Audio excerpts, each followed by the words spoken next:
বাংলাদেশে যে একটা মিথ তৈরি করে রাখা হয়েছিল যে গোপালগঞ্জে আওয়ামী লীগের বাইরে কেউ প্রোগ্রাম করতে পারবে না, জাতীয় নাগরিক পার্টি ভেঙে দিয়েছে। জাতীয় নাগরিক পার্টি যেহেতু চ্যালেঞ্জ নিয়েছে 30 দিনে তারা 64 জেলায় যাবে, জাতীয় নাগরিক পার্টি অবশ্যই সেই চ্যালেঞ্জ পূরণ করবে এবং জাতীয় নাগরিক পার্টি আগামীকাল সারা দেশে বিক্ষোভ কর্মসূচি পালন করবে এই সশস্ত্র হামলার প্রতিবাদে। এবং আমরা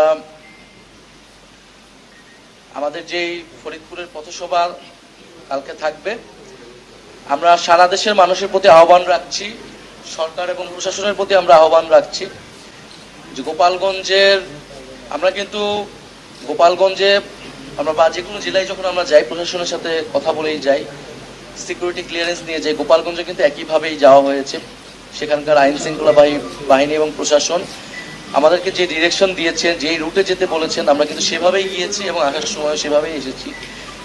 তারা যদি আরো কঠোর হতো, আরো সতর্ক হতো আগের থেকে, তাহলে হয়তো পরিস্থিতি তারা সামাল দিতে পারতেন। এবং তারপরও তারা সহায়তা করেছেন এবং ওখানে আমাদের স্থানীয় যেই নেতাকর্মীরা রয়েছে গোপালগঞ্জে আমাদের সমন্বয় কমিটিও রয়েছেন, প্রধান সমন্বয়কারী আমাদের সাথে আছেন আরিফুল দারিয়া। সেখানকার তাদের পরিবারগুলোকে কিন্তু হুমকি দেওয়া হচ্ছে এবং তাদের নিরাপত্তার বিষয়টা আমরা দাবি জানাচ্ছি। এবং সেখানে আমাদের স্টেজে আমরা যাওয়ার আগে এক দফা হামলা হয়েছে, সশস্ত্র হামলা হয়েছে, স্টেজে আগুন লাগিয়ে দেওয়া হয়েছে, পুলিশের গাড়িতে আগুন লাগিয়ে দেওয়া হয়েছে। সারা দেশের মানুষ এগুলো দেখেছে, আপনারা দেখেছেন। ফলে এটা নতুন কিছু নয়। আওয়ামী লীগের যে চরিত্র, ফ্যাসিস্ট বাহিনীর যে চরিত্র, মুজিববাদী সন্ত্রাসীদের সেই চরিত্র উন্মোচন করেছে। ফলে আমরা মুজিববাদীদের বিরুদ্ধে আমাদের যে লড়াই, যে সংগ্রাম, সেই সংগ্রাম আসলে শেষ হয়ে যায়নি।